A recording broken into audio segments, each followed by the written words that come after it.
I've taken the back of the lower refrigerator off. You can see here. There's a bunch of screws, probably like 8 of them. And if you look under here, inside of this thing here, it's a little plastic thing that's slid up on a tube. And this comes off. And here's the culprit. See how it's clogged? That's the reason the ice freezes up in the bottom of the refrigerator. And I was told that you're supposed to replace this. But I went and talked to a guy at a appliance store, and he didn't even stock these. And he said, nah, just clean them out, they'd be good. You just got stuff in them. Every 4 or 5 years you got to clean them out, and that's all you got to do. So I'm just going to clean this out and put it back. But I am going to chip out all the ice out of the bottom of the refrigerator with the freezer and go ahead and melt the ice in the back of it that's causing the problem. But I'm cleaning this out first so the water has a place to go. And I'm just going to pull this stuff out. It looks like a lot of it might even be dog hair. And I'll rinse it out with the water. And you can see that it opens up fine. This is probably a little bit better view of these clips I talked about in my other video. But if you just stick a screwdriver in there, you can't really do it with one hand very good, but you just pry it out like that and lift up.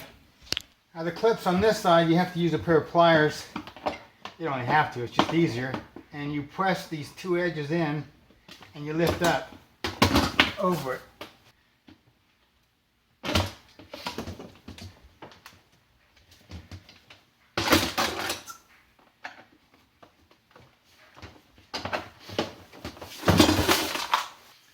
Now on the bottom drawer, this whole center rack comes out with it. This is all one big drawer, and on both sides there's tabs like this, and you just pop them out, and you pop the other side out, and then you just kind of lift up. And see how it comes up, and you do it the same on the other side. It's a little bit awkward. I slide my leg underneath it to hold it up, otherwise it will drop back in and lock. Try that one out. Try this one out, and voila, the whole thing is out. Just like that. Now I'm in the process of getting this back off so I can get to where the ice problem is. And you got to take this little thing off, and the way it comes off is you stick a screwdriver flat tip in here and you push back like this inside, and it pulls it off of this. See this clip here? This is what you're doing, is you're pushing this clip in so it comes out of this hole right here, and you got to pull it that way towards the center to get it to unclip, and then just let it hang. I'm going to take off this thing in the back, and it also has a little picture of a screwdriver here and one here, so I'm assuming it's kind of the same kind of a thing. You go to the middle or the outside, and you... Now it's probably not as difficult as I'm making it seem, because I'm having a hard time with it. I went ahead and put a towel on the ground here so I can lay down and get back in there. I did notice that there was an extra screw that I placed right here on the bottom. It shows a picture of a screwdriver, and it's pointing to this little tab right here. And I did push this over, and it released the bottom of it, and I still can't get these other ones off. I was able to get it off fairly easy once I used 2 hands. And here's what the tabs are right here. And from the outside you press in, and then my problem was I don't think I was pushing the screwdriver in far enough to get far enough down on the tab. So you gotta push it in the hole probably about 1.5 inches to get far enough. You can actually probably push it in until it stops, and that will be on that little edge right there. And then you push inward towards the center, and then it should come right off. I actually just fought with it a little bit harder and pulled and grunted and all that and got it off. But now that I see, it should be no big deal to do it correctly. Then I took the 4 screws out on all the corners, and now this thing just kind of is loose. I have to kind of bend it to get it around this. This is some kind of thermometer or something. but I need to get this on the other side of it, and you know, if I just bent it like this, I could easily do it using 2 hands instead of 1. Now that I basically, once I got it out of here, I had to bend it a little bit to get it to go around all these things in the way, stuff like this, and it actually came out really easy with 2 hands. It all iced up in the back here, which it's not supposed to have any ice on the fins here. And a lot of this is a result of once the ice built up on the ground here, it raised it up so the door wasn't closing all the way, and it was causing moisture to get in here, and therefore we have the ice up problem in the back. And the reason it did that is because the drain, I already did fix, was clogged. And now I got a spray bottle. I emptied it out and he put some hot water in it. I just tapped hot water. And now I'm just spraying everything down that's iced up, and it's all melting. This is working fairly well, but it's still taking longer than I thought it would take. So I decided, since I have a heat gun, let's go with the heat gun.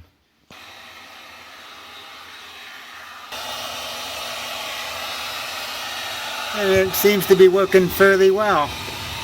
I'd have to say a lot better than the hot water was. See it puddling in the bottom of the drain, in the drain pan. And I have to check the other side and see how much water I'm getting over there.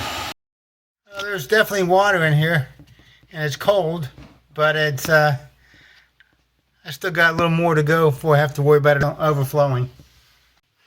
Well, it's getting really close to overflowing now, and to have a shop vac.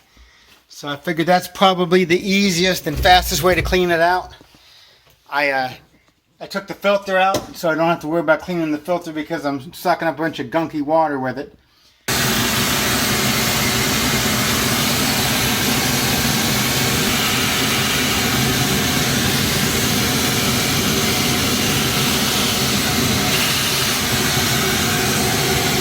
I have to say the vacuum was probably the way to go. That was pretty dang easy. Not hard to clean the vacuum out later on either. When I was a kid once, I was trying to defrost the outside freezer in the house when I was a kid with an ice pick. And I stabbed one of these tubes in here and we had to throw the freezer away because I had trashed it and let all the freon out, and it was cheaper to pick up another used refrigerator than it would be to fix the one that I had punctured. And we're going to put this back in. I have to bend it a little bit. Get it to clear everything. On the bottom. And it goes on the outside of the tray, not inside the tray like I just did. So you got to pull it back out a little bit.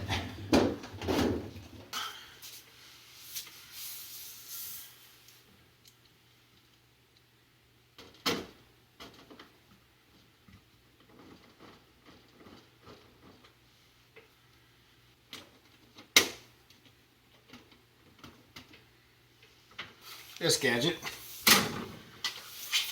There you go. It should just snap in. I don't see where the top holes are yet.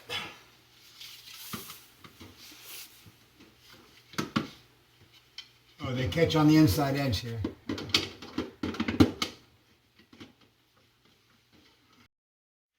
Now I had a little hard time getting this on, a lot harder than I thought. The main problem is this tab on the bottom. There's a little groove that this has to sit into, and if you're off by just a little bit, it won't go in, and that was the problem there. Also, want to warn you not to tighten these screws too tightly because they will strip. It's just sheet metal behind it, and try not to kink the back thing trying to put it in. It'd be very easy to do. I did not kink it, so I got lucky there. When you pull this out, you got to pull them both at the same time. If you don't, it will get crooked and cockeyed with these gears. And if that happens, just push it all the way back in again and pull it out, and it will reset itself straight.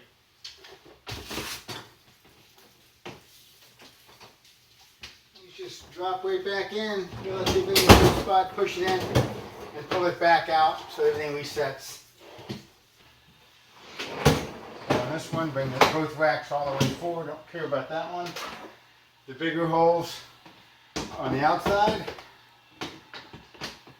set them on and then just drop it in. And these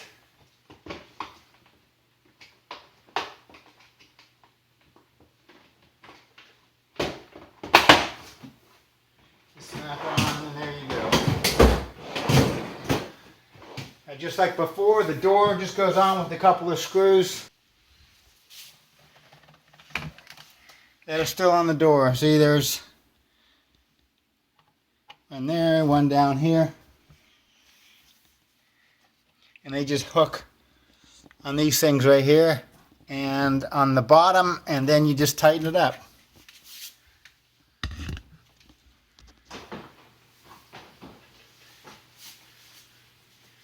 I'm going to do one side at a time, and it's a little easier.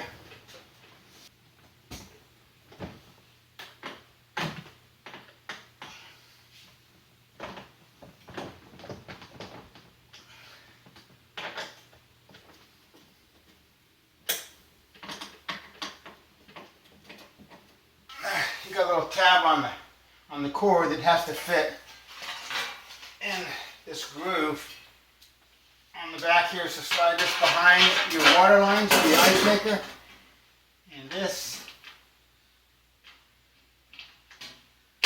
slides down like so, and then we just got to put the screws on.